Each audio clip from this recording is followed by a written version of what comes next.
Lloyd Vehicle Consulting t-shirts, mugs and stickers are now available. Please click on the Google link in the description below to purchase your very own.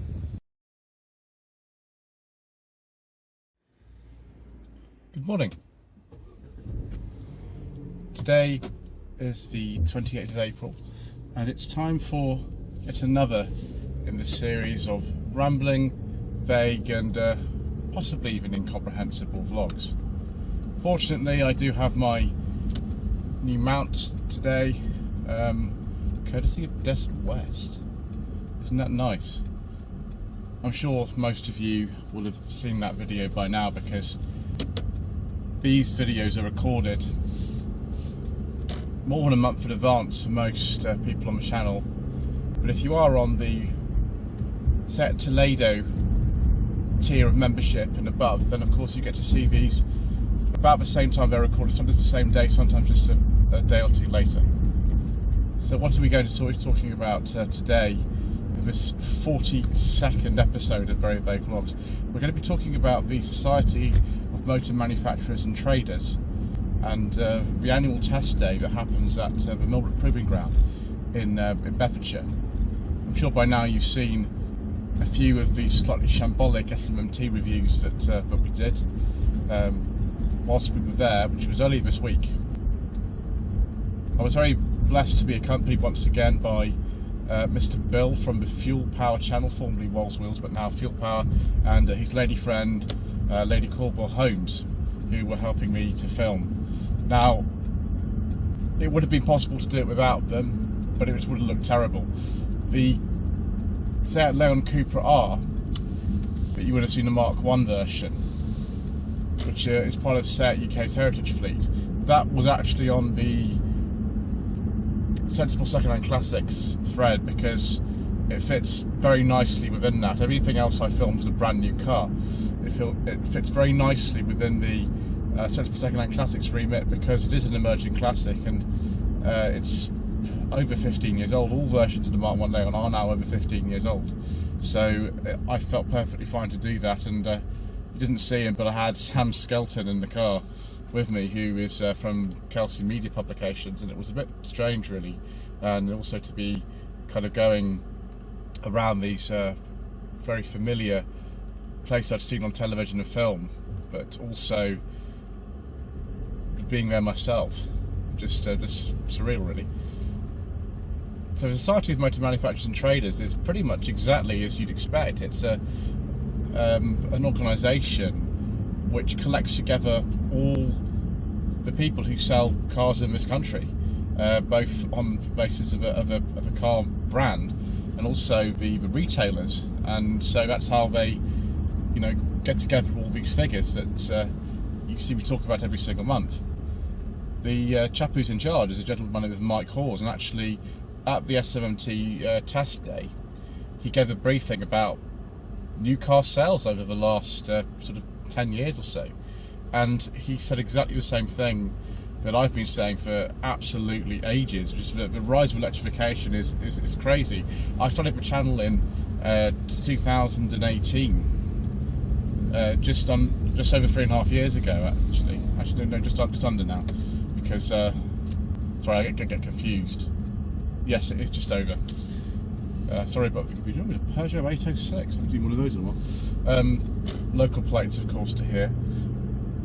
So, yes, the Society of Motor Manufacturers and Traders, the chap who's in charge is called Mike Hawes, and he regularly is called upon to comment on the sales figures of cars by media publications in the way of the time, not I, so that's why I have to put it on my own channel, because otherwise no one really will listen to me. And in fact, those videos that I've been making about top 10 best-selling cars of whatever month it is, go back to, I think, the first ones I did were late 2018, so I've been doing them for absolutely ages.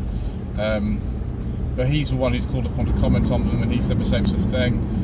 Sales have been really affected by the pandemic and then the consequent lack of stock. That's really responsible for the fact that 2021 and 2022 haven't quite been the years that they could have been. Things might change, of course, but the one bright thing he did sort of imply was the fact that commercial vehicle sales are very, very good at the moment. They're actually up quite considerably. But of course, the main thing is that since I started doing the channel in 2018, the sales of different types of propulsion systems for cars, forbidden fuel, petrol, electric, hybrid, all this sort of stuff, they've completely changed. It's ridiculous how much they've changed. I mean, they've changed to such an extent that if you have a look at something like the Furious Driving channel and see Mr. Richardson's series he's been doing about electric cars versus the Renault Kangoo and now the Renault Zoe vans, you'll see that the problem is not the cars themselves. Actually, a lot of the cars are brilliant. I've driven a few of them now, and they are actually pretty good.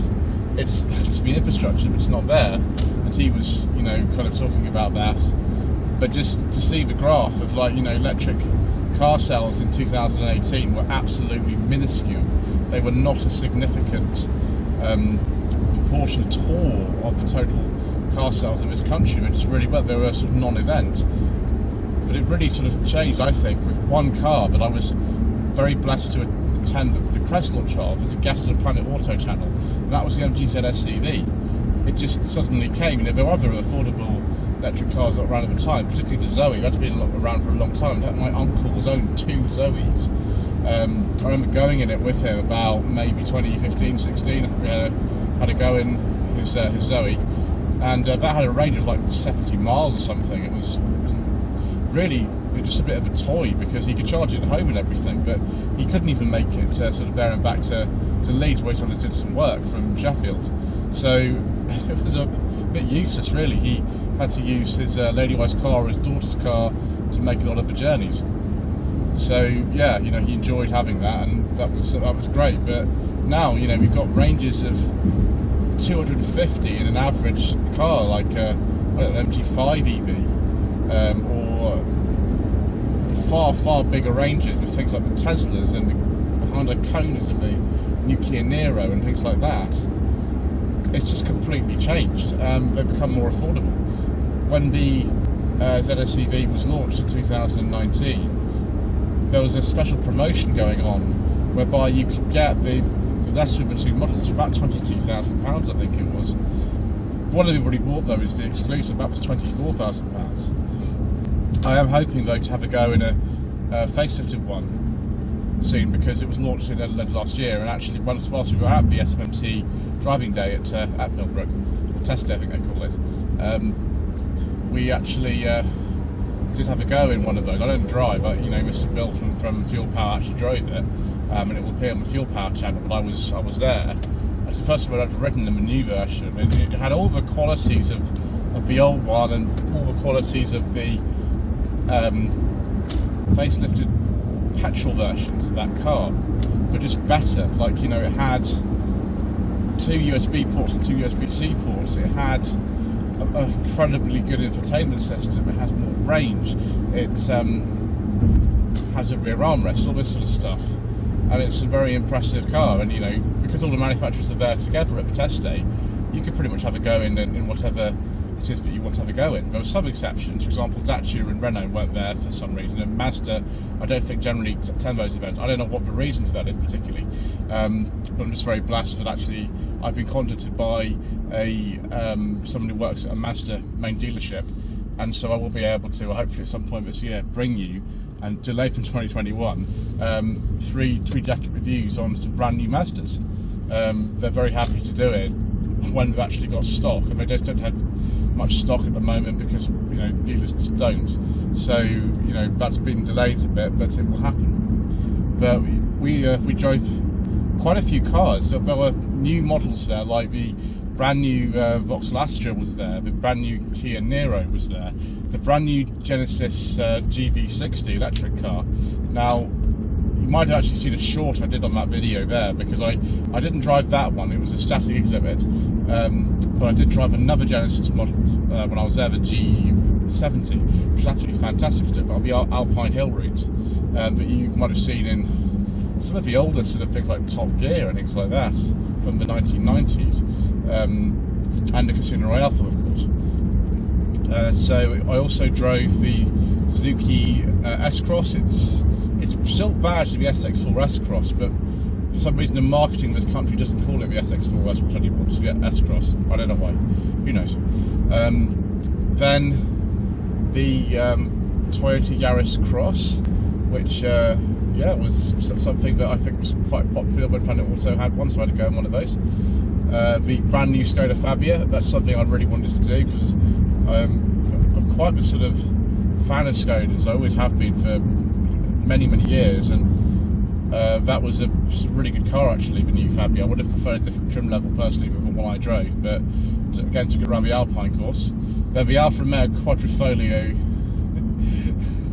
Alfa Romeo Giulia Quadrifoglio, that was amazing. Although for some reason the bonnet release broke, and so I couldn't show the engine on camera, which was stupid. But 503 horsepower and rear wheel drive, and again round the high speed bowl, which was again a dream come true to do it, which wasn't nearly as scary as I thought it would be actually doing that.